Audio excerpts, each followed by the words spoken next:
Thank you, Mr. Chairman. Members, first off, for those of you who were either elected or re-elected, congratulations. We look forward to working with you. What I'm going to present is just a very broad overview, and then I'm going to let Claude go into the details of the presentation. But a couple weeks ago, we presented to City Council our plan for addressing the issues that we have in St. Petersburg. A lot of the items that Mary discussed as potential issues and solutions, you will find that we are addressing. But speaking broadly, we have both a long-term and short-term plan. The short-term plan is to address, first and foremost, our capacity to not only treat but to store, so that we minimize the opportunities and the need to have discharges. And at the same time, we will begin addressing those I&I problems that the professor just discussed, being lining of pipes, manholes, and laterals.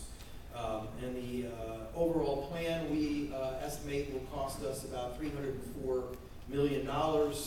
We've already initiated the bonding for the short term and are working on the funding for the long term. Also, and this is really important, it goes directly to one of the things that Mary talked about, was studying our whole system. And we are going to be doing a master plan of our entire system so that we can see where do we really need to be investing our money, so we make sure that we're investing our tax dollars wisely, and so that we make a determination of how many plants are appropriate for us, what do we need, and make sure we have the capacity in place, not only for our daily treatment, but for when we do have those excessive rain events. And with that, I'm going to turn it over to Claude and let him make his presentation. Thank you, Mayor. Senators, representatives, thank you for allowing us to be in front of you today. I will keep this short, knowing we have time constraints. And you have already heard some of this information before. But as the Mayor mentioned, we are looking at the entire system. Ms. Jurgen, I was glad to hear you say about looking at the global system, and that is part of our plan. And we're also trying to determine what that level of service should be, because as been mentioned here before, you can oversize the system to the point that during 99% of the times it doesn't work properly, and so you have to find that balance. So we're looking at those options. So our goal it looks at maximizing as quickly as we can the short-term capacity so that we can be prepared for the next rainy season. We're going to be looking at the level of service. We're going to be creating that 20-year plan, that master plan, look at the global situation. We're going to have well-defined contingency plans to be able to handle wet weather events in case we have something that goes beyond that level of service. We're going to be looking at predicting what happens when groundwater and sea level rises. It may or may not rise, but we know that in the last 50-some years the bay has risen about 6 inches based on the data that we have, and so we can assume that may continue. And then, of course, we're going to be looking at sufficient redundancy to make sure that if one plant has a problem, we have other plants that can help out. So we're going to be focusing on the existing plant expansions. We're going to be focusing on the manhole repairs, and I completely agree with the professor and the information he provided, and it's part of our plan is looking at manholes and clean outs and other areas that provide the inflow, and as well as looking at the pipelining. So the short-term project, the short-term plan, which is for fiscal year 2017, and we're really pushing to try to get this done before the rainy season, is to put about $45 million into our system, looking at the northwest, the southwest, and the northeast plants, as well as $10.5 million into the collection system, which will include the manholes and the clean-outs and so forth, as well as that master plan. And then in the long term, over the next 5 years, we're looking at a total, as the Mayor said, of another $259 million for the next 4 years. When you add 4 years plus the 5th year, it's 304 total. But one of the things from the master plan we're looking at is, do we need to have a 4th plant again? And there's been some questions as if we had a 4th plant, would we put it in the same place as Outer Whitted? And we know Outer Whitted, the location of that site was constrained by geography. It's right on the water, and there's some problems with it. That may be the best place to reopen a plant if that's the best option, or there may be other places to look. So we'll be looking at that.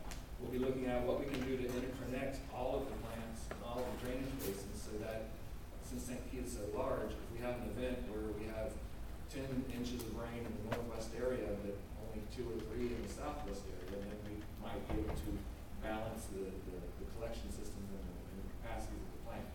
But we are looking to for a total capacity of 150 million gallons, greater than 150 million gallons in all of the water treatment plants. The reason we say 150 million gallons is because that's what we saw there. Normally, our normal flows at our plants are roughly around 40 million gallons a day total. And then during Hermine, we saw 150 million gallons in one day. So clearly, it was a rain event, and we've got to make sure that we can handle it. So again, to recap, we're looking at about $300 million, $340 million over the next 5 years that we plan to invest. And what we were trying to do, what we're going to be doing, is increasing the capacity at the plants while also working long term to decrease how much inflow and infiltration is coming in so that we don't have these events again. And members, one of the things that when we were talking about solutions and plans that would be our recommendation is that there be a statewide plan. While St. Petersburg obviously has had to deal with this issue, we know that cities all over the state, not just in Pinellas County, but all over the state, are struggling with their infrastructure, and in particular struggling with issues of I&I. And so one of the things that we would recommend that this body might want to consider would be creating a program similar to what was in existence several years ago with My Safe Florida. If you remember that plan, it was put in place when we had a number of hurricanes, and it provided free inspections of homes. It provided for matching funding to improve windows and roofs and a number of different things to make a home more hurricane safe.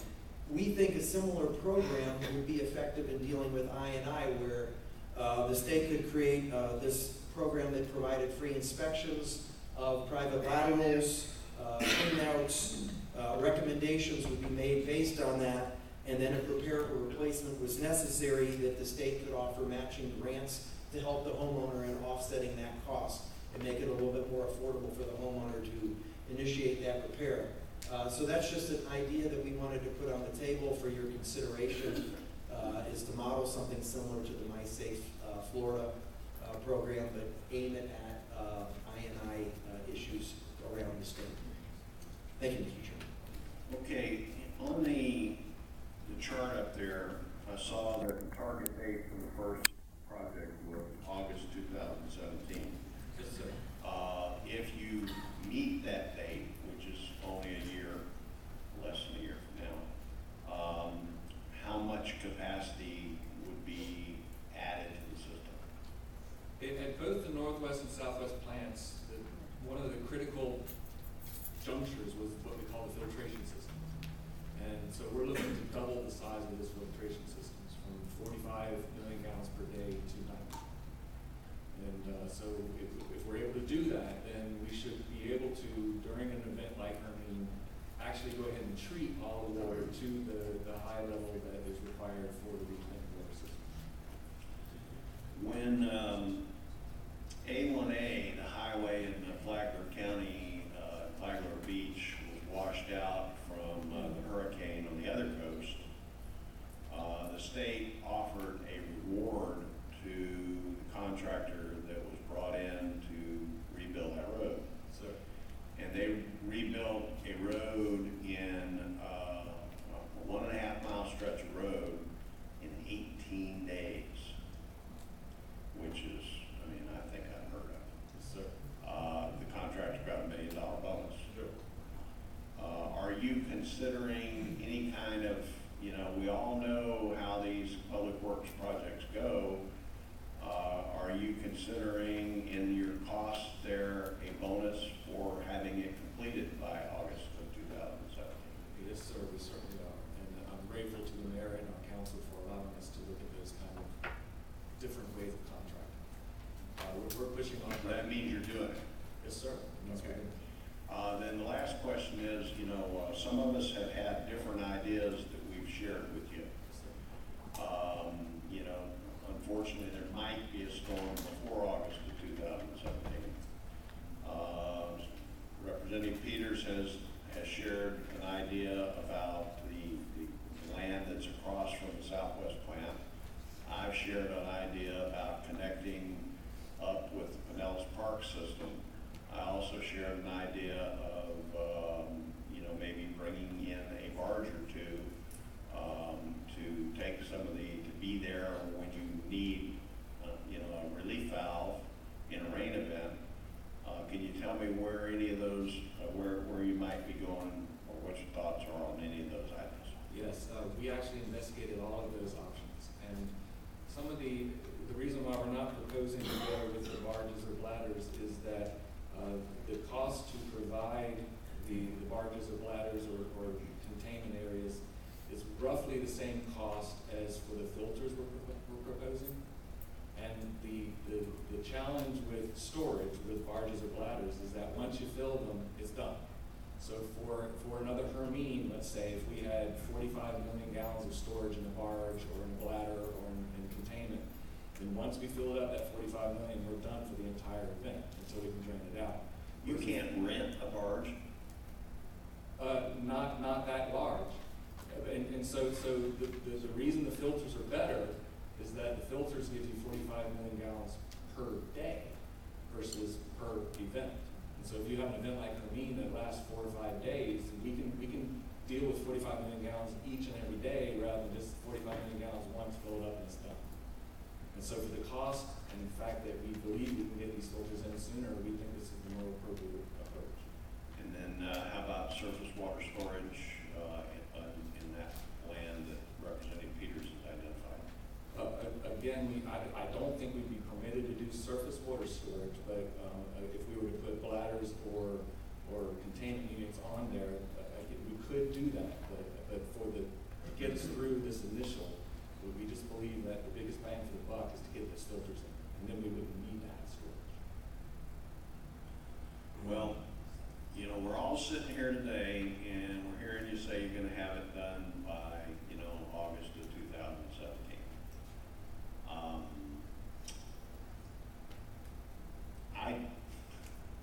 I like to be optimistic, Yes, sir. but, I'd probably bet against that. So my concern is, I just think we ought to look at some other options that'll be available. I do not want to explain to the people of Tampa Bay, another couple 100 million gallon discharge. Senator, So I don't think you have adequately explored and considered some of the other options for interim solutions. and Senator, I appreciate your position, and I don't disagree.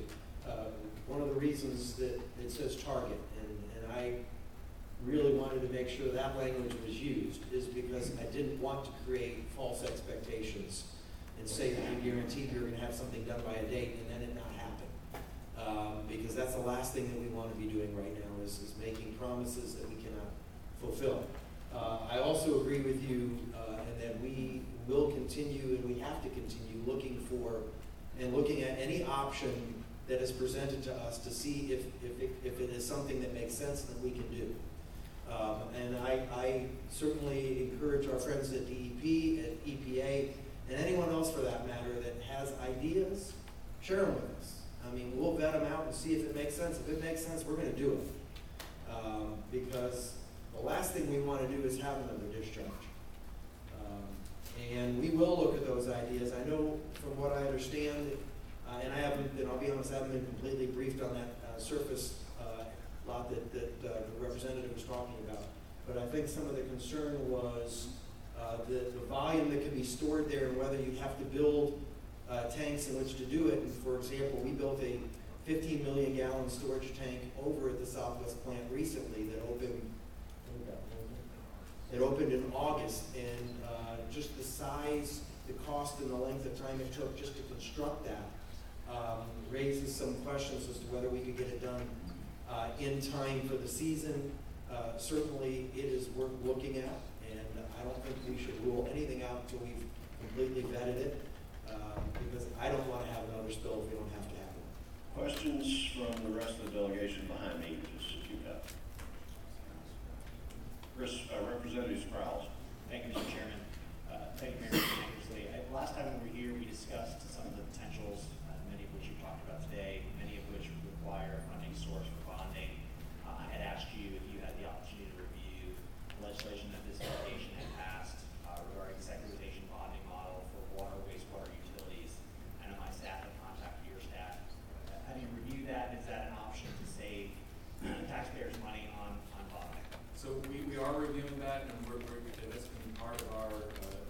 audit study that we're getting ready to start coming up in the coming year. And so I appreciate the information that your staff has sent to us, and yes, we will be moving.